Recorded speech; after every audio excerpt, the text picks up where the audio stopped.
Hi, welcome to The Upside. I'm your host, Paul Santinello, where we talk about all the good things that are happening in Longmeadow and beyond. And today I'm really happy because we have with us to talk about one of the jewels that is in Longmeadow, the Reminder newspaper.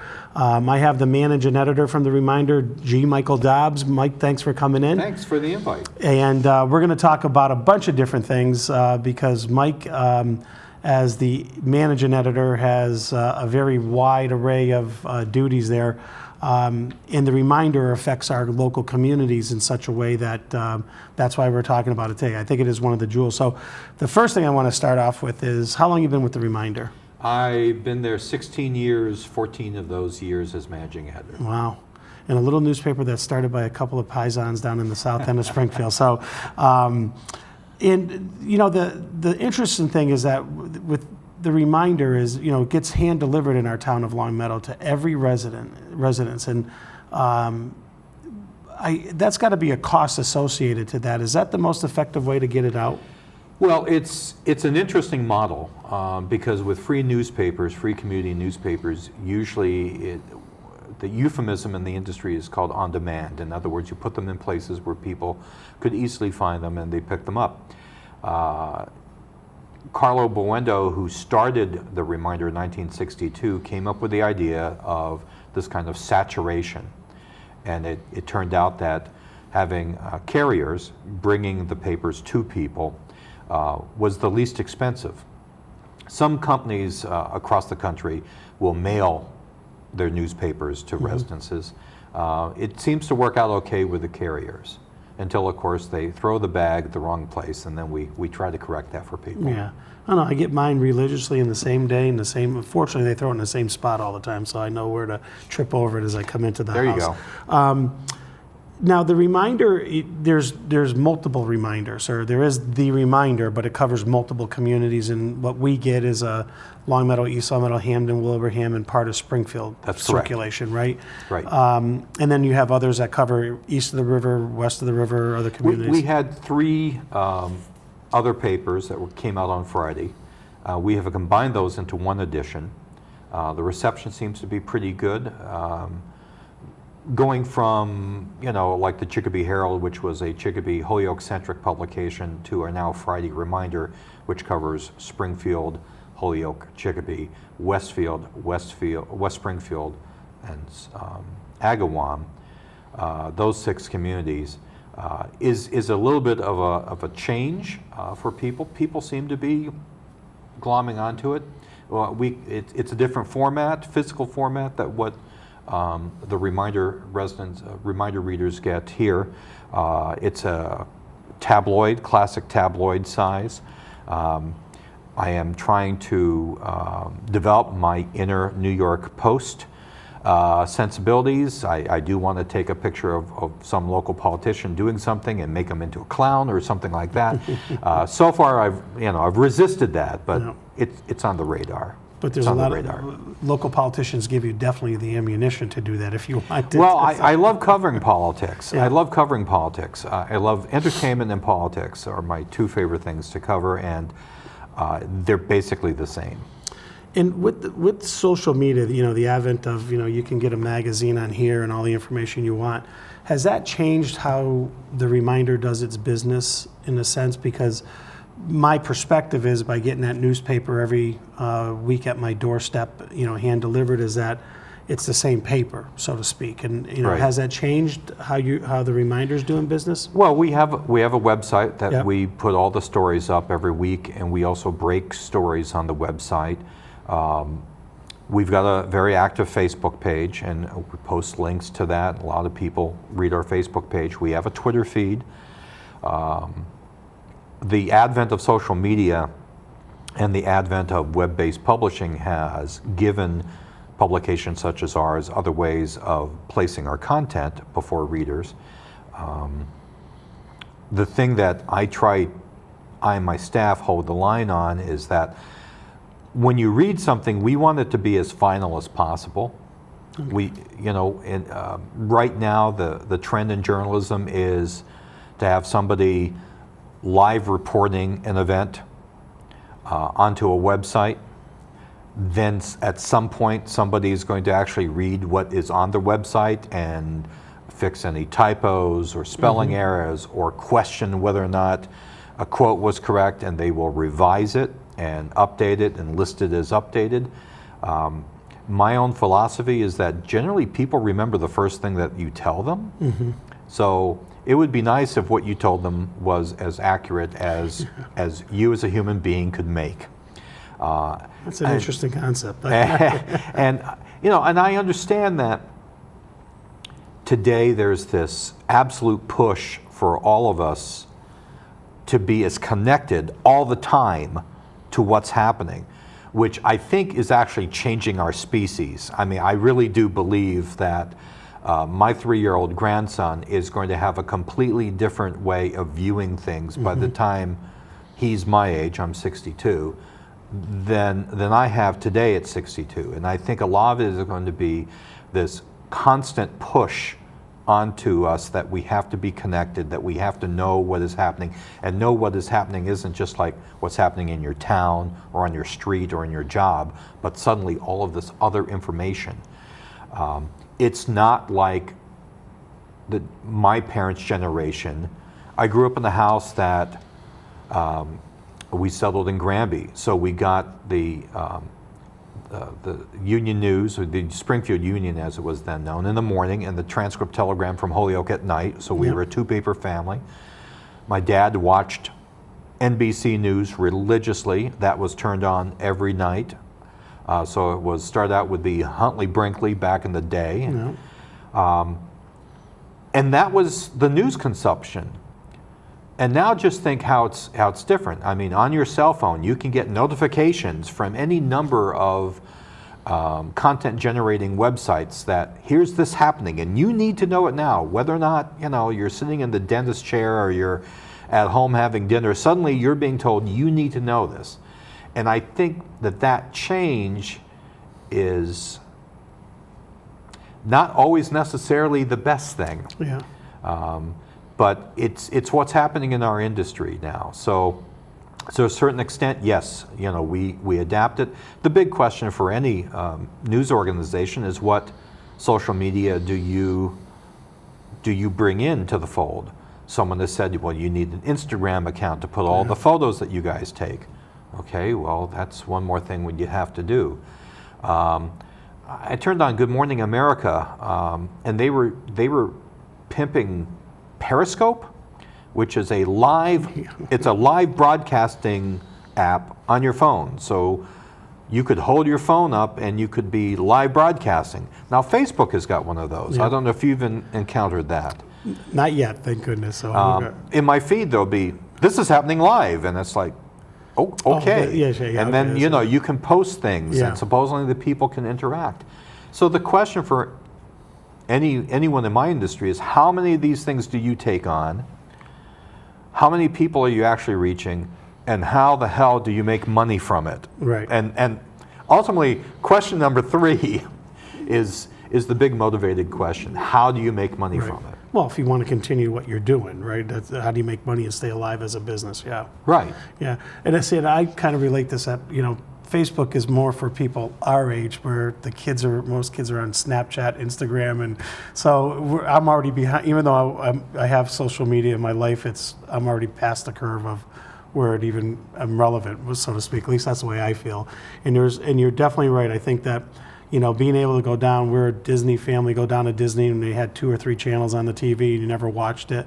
And to come back a week later and say, oh, that's what happened. And you would look at the old newspapers and read what you missed for the week, as opposed to knowing everything up front all the time as you're walking around and ruining your vacation, worried about what's going on back home or something, and it's very different. And I don't think that's necessarily a good thing of what's happening, what kids are connected to. And I don't want to sound old, but there's a very different way of growing up, obviously, today than there was 20, 30, 40 years ago or whatever.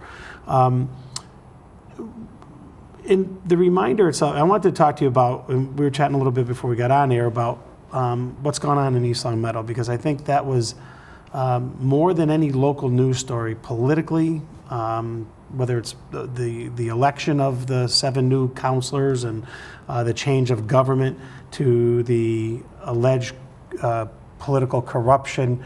But for a small town like East Longmeadow, which is about population the same size as Longmeadow, for something like that to go on, and I always say the small town politics are probably worse than big city politics because a lot of it is underneath that you don't see. What was your take on, because the very first thing I thought about is when it first started to break, especially with the police chief situation there. And I know Doug Mellis a little bit, not a lot, and I've known his career, and he started out, I know he was here in Longmeadow for a while as well. But what was your take on what was going on before kind of some of those bombshells started to drop a little bit later about the secret meetings and things like that? Well, you know, the fascinating thing about a town like East Longmeadow is that there are assumptions, and the assumptions are these are primarily upper middle class people who you assume are educated people. They have professional careers, many of them. So you would assume that they would understand these concepts of our democracy, which is you got to be involved. You got to be aware, you got to be involved, you got to go to town meeting, you should pay attention to what's happening. And then you take a look at the number of people who actually vote in local elections, or the people who turn up at town meeting, the actual numbers, and it becomes sort of frightening. And I've written many columns about this over the years, and usually we'll get some nasty letters, don't write about us, about East Longmeadow, that this is, you expect these people to actually be involved, and they're not. And then the question is, well, who steps up to run for these offices? Are there actual contests involved, being between 2 or 3 people? Who are these people? Are they qualified?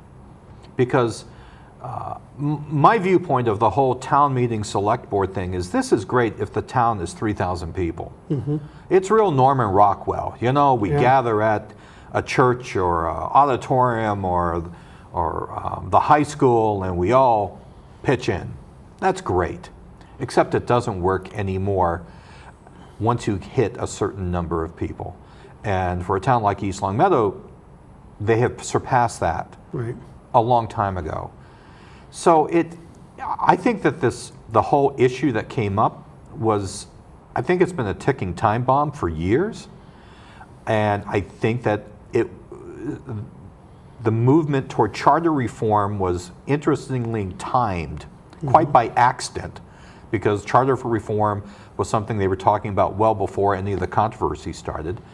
And it just sort of was, in my viewpoint, a happy accident. Now, what's going to be interesting to see is if in the future you have these 7 boards, you got the guy who's the town administrator, how that all works out.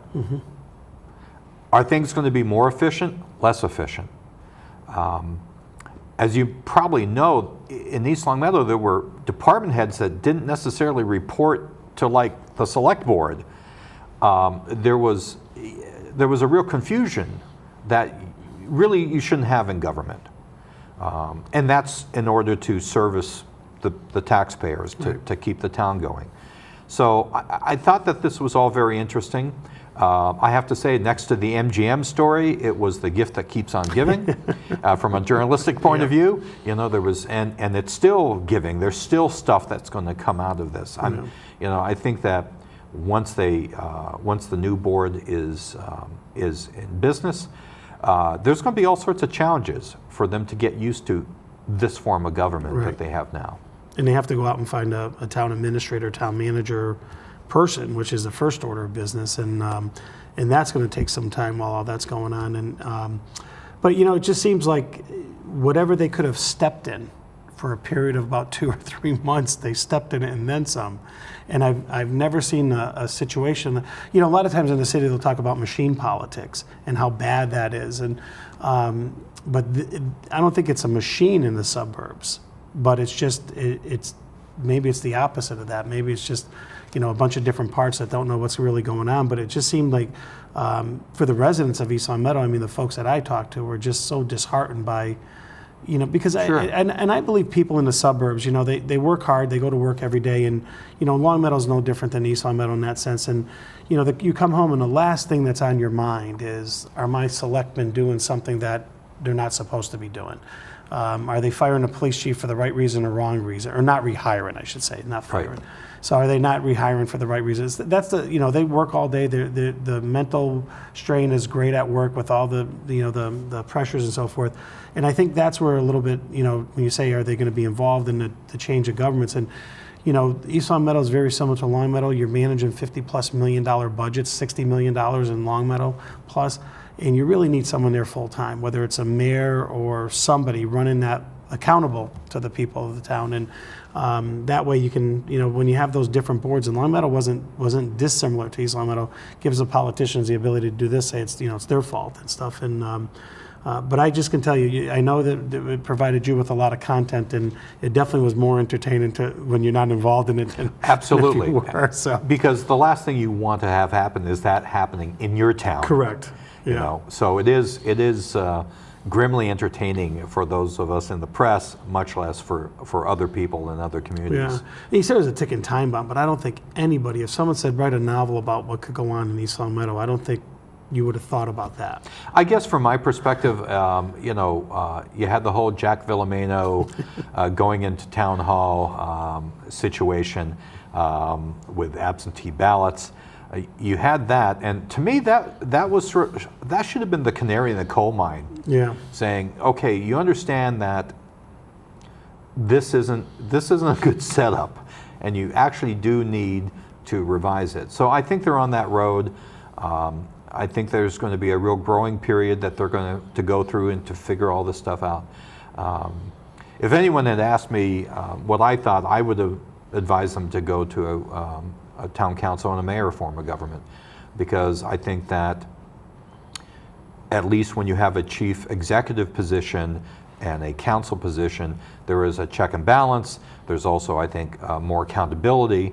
And you say, well, does a town this small need a mayor? And I think that when you have a town like East Longmeadow, where you have this mix of residential, retail, and business, and there's several industrial parks and there's manufacturers, the complexity of government today requires basically some full-time people to figure out what needs to happen. And I think at times having someone who is elected and a mayor, at least, the buck does stop someplace, Right. and you can understand about how systems work a little bit better. And that's why I think the mayor, I agree with you. A mayor is accountable to the residents. And while there's a check and balance, there also should be a separation of powers between the council and the person running the town. Especially as you get to not just the mix of tax base, but the size of the budget, where you definitely Right. need someone with their finger on that all the time that is accountable to the people who they're asking for more money. So I agree with you on that. I think it would have been better, but it is what it is. Well, since you have served, you understand that the issues that are handed down to communities from the state are complex issues today in terms of funding, Right. in terms of grants, in terms of all these things. I mean, this isn't easy anymore. Correct. If it ever was easy, it's certainly not easy now. Correct. So it's just not a group of people who say, okay, for our tax dollars, we want the roads to be clean and cleared, we want our trash picked up, we want our kids to be educated. Now there's a lot more moving parts that Right. the community has to have. And I think it does require a level of experience and professionalism and accountability that unfortunately a lot of communities don't have because of their form of government. Right. And we'll see what happens over there, but hopefully it's a better situation.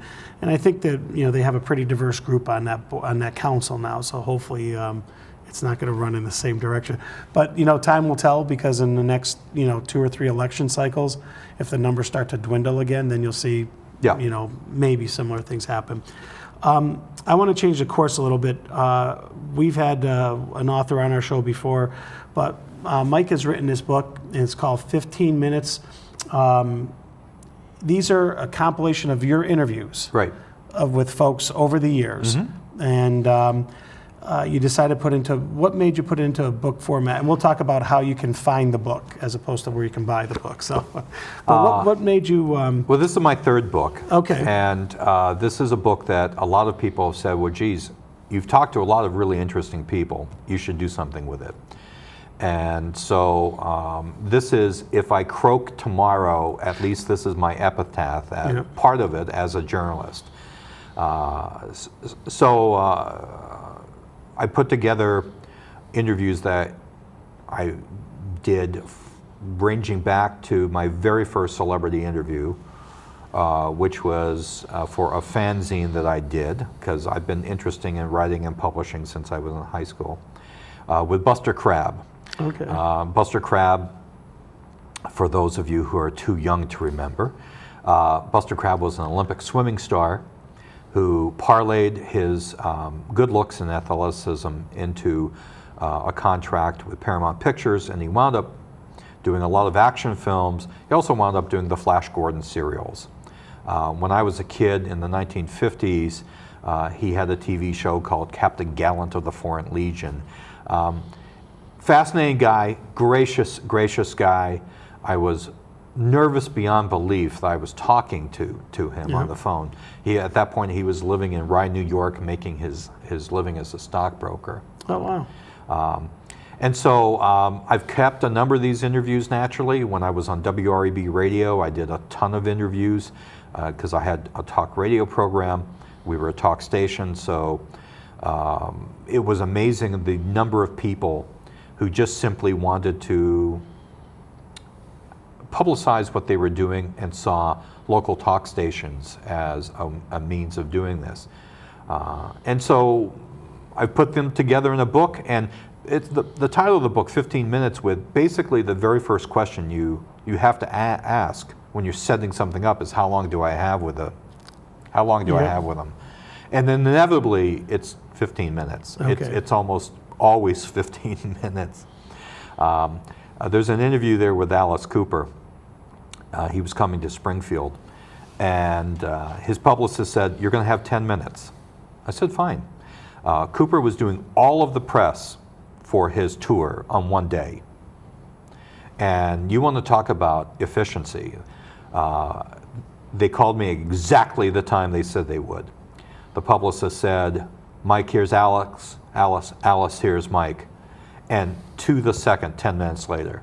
And thankfully, Cooper is like a consummate professional. So he was sharp. He answered my questions. He knew what he wanted to say. Yeah. It was fine, but it was like 10 minutes, bam. The publicist comes back on and says, "Thank you very much," click. And they were on to the next guy, whoever that next guy was. So yeah, I put them together. It's a sort of an interesting crew of people who I've had the opportunity of talking with over the years. Out of your interviews over 40 years or so, what was your favorite interview? Well, the absolute favorite was Vincent Price. Okay. Because I was able to do that one in person and to meet him. And he was exactly the way I wanted him to be. He was candid, he was funny, he was very personable and down to earth. And after a while, you stop remembering, this is the guy I've been seeing in the movies for years. And he just becomes an interesting man who's sharing some time with you, talking to you. So Vincent Price was definitely, that was definitely one of the high points. Another high point was Ray Bradbury. Okay. A few years ago, the city of Springfield's library system was having a one book, one city program where they were hoping that everyone would read Bradbury's Fahrenheit 451. Okay. Classic Science fiction novel. So when I did a story, I said to the library folks, "Did you invite Bradbury?" They said, "No, I haven't thought about it." So I said, "Okay, let's see how far I can go with this." So his publisher was Doubleday. I called Doubleday and I said, "Does Ray Bradbury have a publicist?" "Yes, he does." Put me through. Affable guy. He says, "Ray loves to talk." I said, "Great. Here's his number. Call him." I said, "You want me to cold call Ray Bradbury?" Mm-hmm. "Yes. You call him at noon our time. He likes to talk in the morning." So I called Ray Bradbury. I recognized his voice immediately, and we had this great conversation. And it was one of those things that in that case, I didn't know how long I had. And I didn't, so once I got what I needed for the article, you know, we chatted a bit more. I could have been on for a couple hours, honestly, just talking to him. So, you know, it's been very fulfilling. There's only one jerk in the book.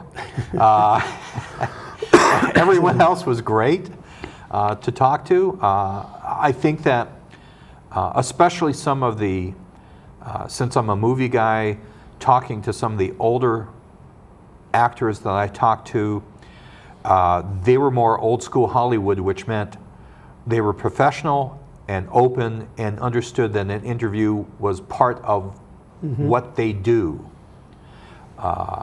And because of that, that was an absolute pleasure, because they had that sort of training to do that.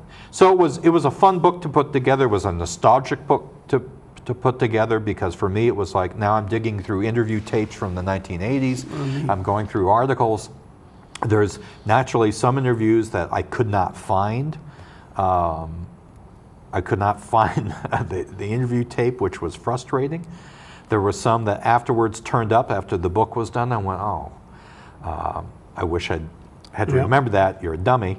But it was a fun project, and the response has been very good to it.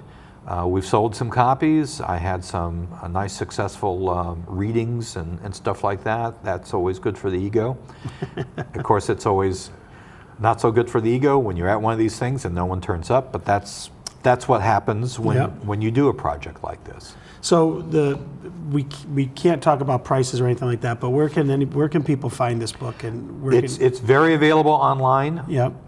Through Amazon, through my publisher Bear Manor Media, through BarnesandNoble.com. Okay. So it's out there. So 15 minutes with, and they can look up your name or the title, and they'll find it. Yes. They'll be able to. G. Michael Dobbs will get you to the location. Okay. So what's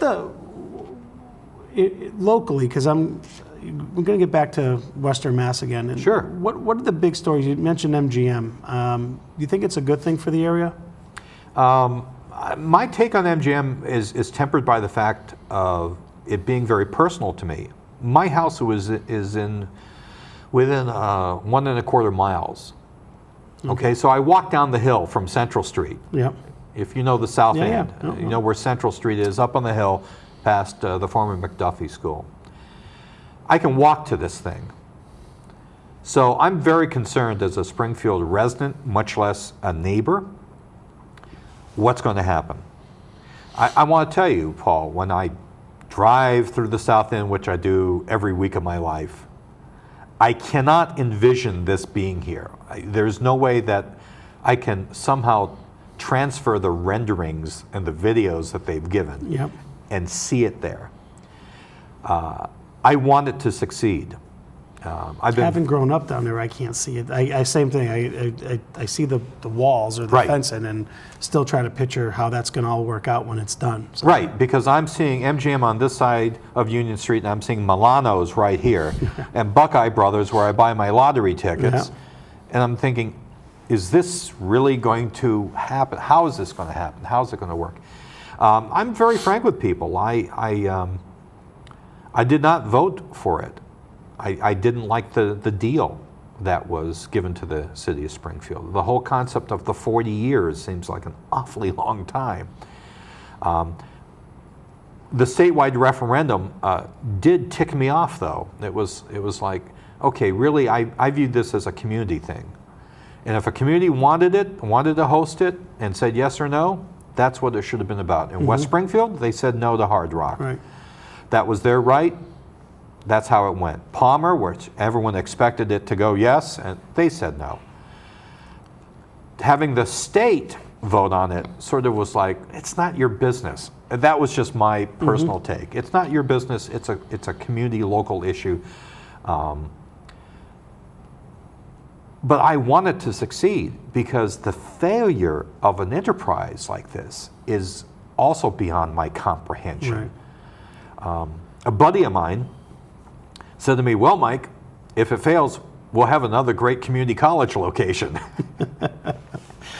And But I don't want it to fail. Yeah. I'm just very worried about oversaturation of the market. Yeah. I look at it from the, and I didn't vote for it either when we had the chance on the statewide, thing, but, for different reasons, that I think it's going to change the communities in Western Mass. I think, our town's 3 miles from the casino, and when there's an accident on 91, you feel the effects in Longmeadow because of Route Right. 5. And my street's off of Route 5. There's days you can't get out and take a left because of the traffic on the highway. So in addition, I think there will be more drunk driving arrests and things like that will have an impact on the community. But you want it to succeed now, because you can't have an albatross down there. You can't have Right. $400, $500 million building with nobody in it. And obviously Springfield doesn't have enough capacity to absorb that as a city. On the other hand, if they succeed, somebody else has got to pay the price for the success, which are some of the local businesses and things like that. I don't know how well it's going to do or how well it's not going to do. I mean, if Connecticut is smart enough and they put a casino down by the airport, that's going to hurt it. And I'm with you. I think you do need to see it succeed at this point in time. Otherwise, there's going to be a hole. What's not really talked about is the rail car factory. Well, to me, that's what I'm truly excited Right. about. Because as a guy who loves history, to me, that's a repetition of Springfield's history. Springfield's history was built on manufacturing. It was built on having trained workers. That's why we have Springfield. It started with the Armory. Yep. And then it created that sort of critical mass. So you wound up with Smith & Wesson, you wound up with the Indian Motorcycle, you wound up with Rolls-Royce, you wound up with all of these businesses in the latter part of the 19th century and into the 20th century that really built this community. And having a manufacturing facility like this, I think, is tremendous. It's going to offer middle-class jobs, real middle-class jobs to people. And my hope is that we see exactly what we saw 150 years ago, which is spin-offs. Right. As long as the management of that facility subcontracts out, if they need a widget, they get it from a machine shop in Chicopee. Right. That's what we need. We Correct. need that kind of interaction. And people so far, knock on wood, are saying that that's what's going to happen. And we're going to see sort of this interesting rebirth. Now, I wish it was with an American-based company, I'll be perfectly frank with you, but at this point, having this kind of activity in our community, I think, is tremendous. I agree. And we're going to wrap up because I think our time is just about Okay. done. Mike, I want to thank you for coming in. I appreciate it. We're going to do this again, I hope. My pleasure. Because there's a lot more to cover, and especially with the presidential race coming up and that type of thing. But again, folks, if you want an interesting read, 15 Minutes With by Mike Dobbs, you can Google it and you'll find where to buy it. And I want to thank you again, and thank you for the reminder coming into our community, because I think it's truly an asset for us. And Well, thank you. I we'll see you appreciate again that. on the next episode of The Upside. Have a great day. Thanks for coming.